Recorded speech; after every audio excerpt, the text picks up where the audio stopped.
ಕಳೆದ ಬಾರಿ ಅವಾಗ ಸೈಫುಲ್ ಅವ್ರು ನಿಂತಿದ್ರು ಅಂತ ನಾನು ಸಾಕಷ್ಟು ಸ್ಥಿತಿಯಲ್ಲಿ ಇದ್ದೀನಿ. ಅದಾದ ಮೇಲೆ ಸೈಫುಲ್ ಅವ್ರು ನಿಂತಾಗ 27,000 ತಗೊಂಡಿದ್ರು. ಅದಾದ ಮೇಲೆ ಇವರು ಅತಾವುಲ್ಲಾ ಖಾನ್ ಅವ್ರು ನಿಂತಿದ್ರು. ಅವಾಗ ನಮ್ಮ ತಂದೆಯವರು 1300 ಓಟ್ನಾಗ ಗೆದ್ದಿದ್ರು. ಒಂಟಿ ಇಕ್ಬಾಲ್ ಒಂದ್ಸತಿ ನಿಂತಾಗ ಅವರು 18,000 ತಗೊಂಡಿದ್ರು ಪಂಪಾಪತಿ ಎದುರಿಗೆ. 18,000, ಪಂಪಾಪತಿ ಅವರು 24,000. ಆಮೇಲೆ ನಾಗಮ್ಮ ಕೇಶವಮೂರ್ತಿ ಅವರು 15,000, 15,000 ತಗೊಂಡಿದ್ರು. ಹಂಗೆ ಇದು ಕಾಲ್ಚಕ್ರ. ಆದ್ರೆ ನಮ್ಮ ಮೇಲೆ ಇಟ್ಟಂತ ವಿಶ್ವಾಸ ಮುಖ್ಯ. ಜನಗಳು ಎಲ್ಲ ಸಮಾಜದವರು ಎಲ್ಲ ವಾರ್ಡ್ನಲ್ಲಿ ಮತ ಬಿದ್ದವು. ಹಂಗಾರೆ ವಾರ್ಡ್ಗಳ ಮತ ಬಿದ್ದಿಲ್ಲ ಏನಾಗ? ಎಲ್ಲ ವಾರ್ಡ್ನಾಗ ಹಾಕ್ಯಾರ. ಇಲ್ಲ ಈಗ ಇಂಡಿಪೆಂಡೆನ್ಸ್ ಬಹಳ ಜನ ನಿಂತಿದ್ರು. ಇಂಡಿಪೆಂಡೆನ್ಸ್ಗಳಿಗೂ ಬಿದ್ದವು. ಮತ್ತೆ ಎಲ್ಲರೂ ನಿಂತಾರೆ. ಎಲ್ಲರಿಗೂ ಮತ್ತೆ ಅವ್ರು ಗೆಲ್ಬೇಕು ಅಂತ ನಿಂತಿರೋದು. ವಿಶೇಷವಾಗಿ ಕಾರ್ಯಕರ್ತರು ಸರ್, ಈ ಗ್ಯಾರಂಟಿ ಸಮಿತಿಯವರು ಪ್ರತಿಯೊಂದು ಮನೆಗೂ ಹೋಗಿ 60,000 ಕುಟುಂಬಗಳಿಗೆ ಪ್ಲಸ್ ಪಾಯಿಂಟ್ ಆಗಿದೆ. ಕಾರ್ಯಕರ್ತರು, ನಮ್ಮ ರಾಜ್ಯದಿಂದ ಬಂದಂತ ಎಲ್ಲ ನಮ್ಮ ನಾಯಕರುಗಳು, ಮತ್ತೆ ಎಐಸಿಸಿಯಿಂದ ಬಂದಂತ ಎಲ್ಲ ನಮ್ಮ ನಾಯಕರುಗಳು, ಎಲ್ಲರ ಶ್ರಮದಿಂದ KPCC, AICC, district Congress committee, block Congress committee ಮತ್ತು ಎಲ್ಲ ಶಾಸಕ ಮಿತ್ರರು ಎಲ್ಲರೂ ಸಾಕಷ್ಟು ಜನ ಇವತ್ತು ಬಂದು ನಮ್ಮ ಕ್ಷೇತ್ರದಲ್ಲಿ ವಾರ್ಡ್ ವೈಸ್ ಕೆಲಸ ಕಾರ್ಯಗಳನ್ನು ಮಾಡಿದ್ದಾರೆ. ಆ ಒಂದು ಎಲ್ಲ ಶ್ರಮದಿಂದ ಇವತ್ತು ನಾವು ಗೆದ್ದಿದ್ದೀವಿ.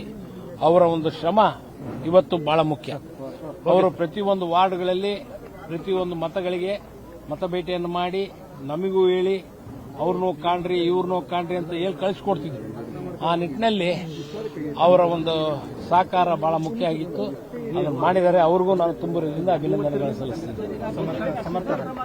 ಹೇಳ್ರಿ ನೂತನ ಶಾಸಕರೇ, ಅದರದ್ದೇನು ನಾನು ಈಗ ನೂತನ ಅಸಂತಾನ ಮಾಡ್ತೀನಿ. ನಿಮ್ಮ ತಂದೆಯವ್ರನ್ನ ಯಾವ ರೀತಿ ನೆನೆಸ್ಕೊಳ್ತೀರಿ ಈ ಸಂದರ್ಭದಲ್ಲಿ? ಅಲ್ಲ, ಅವ್ರಿದ್ರೆ ಇನ್ನು ಖುಷಿ ಪಡೋರು. ಅವ್ರಿದ್ರೆ ಖುಷಿ ಪಡೋರು. ಮೊಮ್ಮಗ ಗೆದ್ದನ ಅಂತೇಳಿ ಅವನಿಗೂ ಒಂದು ಸ್ವಲ್ಪ ಬೆಂಚ್ ಚಪ್ಪರಿಸೋರು. ಆ ನಿಟ್ಟಿನಲ್ಲಿ ಇವತ್ತು ನಾನು ಚಪ್ಪರಿಸೋದನಿ. ಮುಂದೆ ಒಳ್ಳೆ ಮುನ್ನುಗ್ಗಿ ಒಳ್ಳೆ ರೀತಿಯಿಂದ ಕೆಲಸ ಕಾರ್ಯಗಳು ಮಾಡಬೇಕು. ಅದು ಅವ್ರ ಕೆಲಸ. ಆತನ ಸ್ಥಾನ ತುಂಬ್ತಾ ಇದ್ರಿ. ಆತನವರು 95 ವರ್ಷ ಹಿರಿಯ ಶಾಸಕರಾಗಿ ದಾಖಲೆ ಮಾಡ್ತಿದ್ರಿ. ಏನ್ ಹೇಳ್ತೀರಿ? ನಾವು ದಾವಣಗೆರೆ ಬೆಣ್ಣೆ ತಿನ್ನೋರು ಹಂಗೇರಿ. ಬಹಳ ದೊಡ್ಡ ಮನ್ಸು. ಎಲ್ಲರನ್ನ ಇದು ವ್ಯಕ್ತಿನ ನೋಡಿ ನಾವು ವಿಧಾನಸಭೆ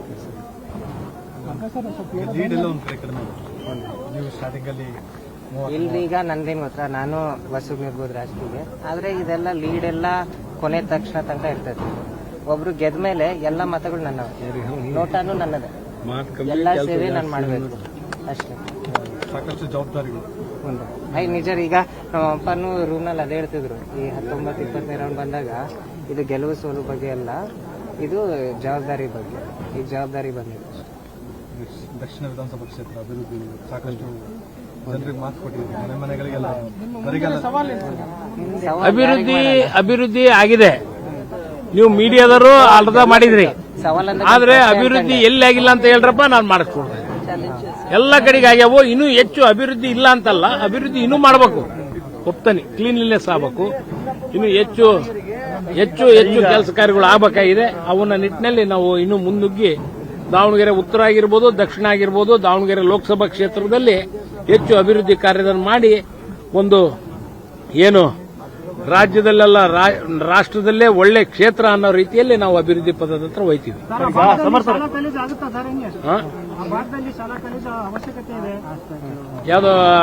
ಯಾವ ಕಾಲೇಜು? ಈಗ ಮೊನ್ನೆ ಅಲ್ಲೇ ಲೇಡೀಸ್ ಕಾಲೇಜು ಅಲ್ಲೇ ಆರ್ಡರ್ ಕಾಪಿ ಕೊಟ್ಟು ನೀವು ನೋಡಿಲ್ಲ? ನೀವು ಬಂದ್ ಅಲ್ಲೇ ಕೊಟ್ಟು ಅದೇ ಎಲೆಕ್ಷನ್ ಮುಗಿದಿತ್ತು, ಎಲೆಕ್ಷನ್ ಇದಿತ್ತು ಅಂತಂದು ವೋಟಿಂಗ್ ಇತ್ತು ಅಂತ ನಿಲ್ಸಿದ್ರು. ವೋಟಿಂಗ್ ಆಗಿ ನೆಕ್ಸ್ಟ್ ಡೇನೇ ಬಂದೈತಿ. ಆದ್ರೆ ಬಿಜೆಪಿ ಅವ್ರು ನಮಗೆ ತಿಳಿಸ್ತಾರೆ ಇದು ಇಲ್ಲ. ಎಐ ಟೆಕ್ನಾಲಜಿ MLA ಅವ್ರು ನೀವೀಗ ತಾವು ಏನೇನ್ ಪ್ಲಾನ್ ಮಾಡಿದ್ರ ಅಭಿವೃದ್ಧಿ ಮಾಡಕ್ಕೆ? ಟೆಕ್ನಾಲಜಿ ಮಾಡೇನ್ರಿ ಸರ್. ಇಲ್ಲ, ಒಂದ್ ಪ್ರಪೋಸಲ್ ಐತ್ರಿ ಸರ್. ಒಂದು ಇಂಡಸ್ಟ್ರಿಯಲ್ ಕಾರಿಡೋರ್ ಹಂಗ್ ಮಾಡೋಣ ಅಂತ ಚೂರು. ಒಂದು ಇಂಡಸ್ಟ್ರಿಯಲ್ ಕಾರಿಡೋರ್ ಮಾಡೋಣ ಅಂತ. ಆಮೇಲೆ ನೀವು ನೋಡಿದ್ರಿ ಹೋದ್ಸಲಿ ಬಜೆಟ್ ನಲ್ಲಿ ಹೆಂಗೆ ಚೂರು ಇಂಡಸ್ಟ್ರಿಯಲ್ ಪಾಲಿಸಿ ಚೂರು ಟ್ವೀಕ್ ಮಾಡಿದ್ರು. ಚೂರು ಇನ್ಸೆಂಟಿವ್ಸ್ ಕೊಟ್ಟಾರೆ. ನಮ್ಮ ಬೆಂಗಳೂರಿನಲ್ಲಿರೋವೆಲ್ಲ ಓಕೆ, ಮೈಸೂರಿಗೆ ಬರ್ರಿ, ಹುಬ್ಳಿಗೆ ಬರ್ರಿ, ದಾವಣಗೆರೆಗೆ ಬರ್ರಿ ಅಂತ. ಸೊ ಇದಾಗ್ತೈತ್ರಿ ಸರ್. ಜನನು ಬಹಳ ಬೆಂಗಳೂರು ಬಹಳ ಕ್ರೌಡೆಡ್ ಆಗ್ತೈತಿ. ಅವರಿಗೂ ಮೈಸೂರು, ದಾವಣಗೆರೆ ಆದ್ರೆ ಅನುಕೂಲ. ಕೆಲಸನೂ ಮಾಡ್ಬೋದು, ಬೆಣ್ಣೆ ದೋಸೆನೇ ತಿನ್ಬೋದು. ಈ ನಿಟ್ಟಿನಲ್ಲಿ ಏನ್ ಪ್ಲಾನ್ ಮಾಡಿದ್ರಿ ಸರ್ ತಾವು? ಹ್ಞೂ, ಇಲ್ಲಿ ಅದೇ ಇಂಡಸ್ಟ್ರಿಯಲ್ ಕಾರಿಡೋರ್ ಪಾಲಿಸಿ ಐತ್ರಿ ಸರ್. ಅದನ್ನ ಈಗ ನೋಡ್ಬೋದ್ರಿ ಸರ್. ಚುನಾವಣೆ ಘೋಷಣೆ ಆದಾಗ